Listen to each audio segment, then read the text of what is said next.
Hey everyone, it's Emily Jashinsky and Chris Bedford here. We're on Capitol Hill. We're not far from the Capitol itself, actually, but we are far from January 6th. We're about, what, 6-7 weeks from January 6th? Just over 7 weeks from January 6th right now. And as you can see, our home sweet home is an occupied city. We're gonna walk you around the perimeter and stop to sort of focus on the areas that I think bum us out the most. Some particular views of the Capitol from Union Station, for instance, then over on the east side of the Capitol. It's a beautiful city, and it's disgusting right now. And don't worry, Emily is not going to be on camera anymore. Yeah, say goodbye to me. Follow us along. It's actually really stunning what is happening in the city right now. The scope of the fencing is really remarkable, and it's remarkable to think about how long it's already been up and how long it probably will continue to stay.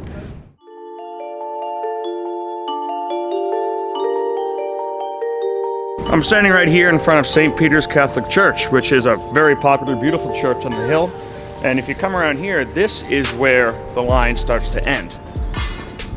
Now, coming all around this grotesque building right here, a government building, the wire goes all the way down here before curving around into the parking lot. Now, this is a whole government complex. Now, the awkward thing about all this is there are two buildings that had pipe bombs put at them. One of them, they were detonated by police. It was the RNC and the DNC. Now, no suspects have actually been identified, but there's a strong suspicion that they were Antifa members who were trying to cause trouble and take advantage of the chaos. You'll notice that before and after, those are outside the wiring. Those are outside the fencing. So the poor guys who go to work every day, working for the parties, they're the ones who are not protected. But the folks inside there, well, they're all on lockdown.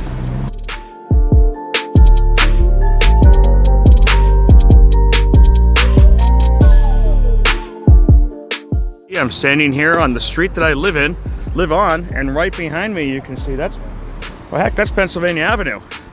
That's Famous Avenue right there. It goes right through the middle of Washington, D.C. Cuts right through. It's an absolutely central artery, and it's still blocked off completely with no end in sight. That's razor wire up there. I mean, that's the kind of stuff that people died on in World War I. Surrounding the U.S. Capitol right now.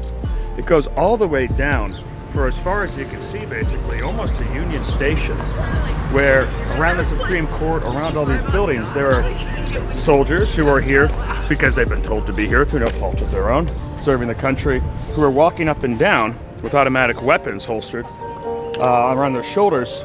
People work here, people live here. We're in a commercial district.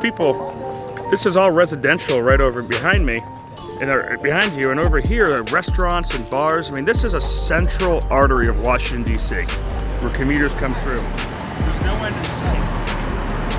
And so far, I tell you, I don't like to take the side of the D.C. City Council, but they're starting to wonder, when can we actually have our city back, and how long is this panic pornography going to last?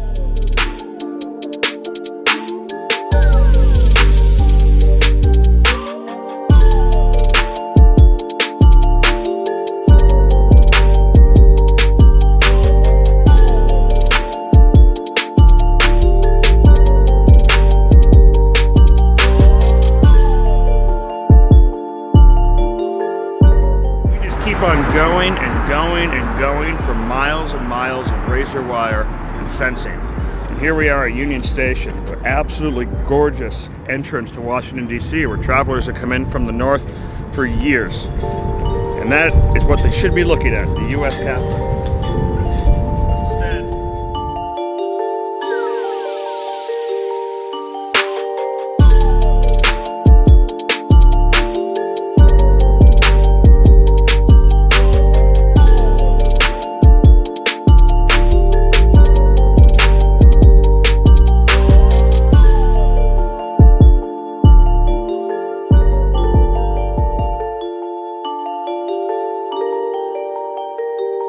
Here we are at the Capitol, and as you can see behind me, it's about a quarter mile to maybe half a mile of empty space surrounded by Constantine wire and filled with National Guard, at least. Fortunately for them, the weather's finally warmed up so that this agitprop that Nancy Pelosi has them doing isn't freezing them out here. It's been ice storms, it's been terrible weather here in Washington, D.C.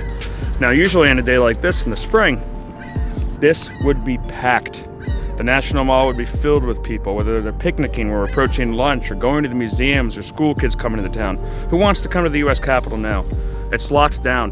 The museums are closed. The restaurants are being run out of business by our mayor. It's America 2021. We thought it'd be a little better than 2020. Thanks for tuning in. I'm Chris Bedford at the Federalist, and I promise to have a better message next time.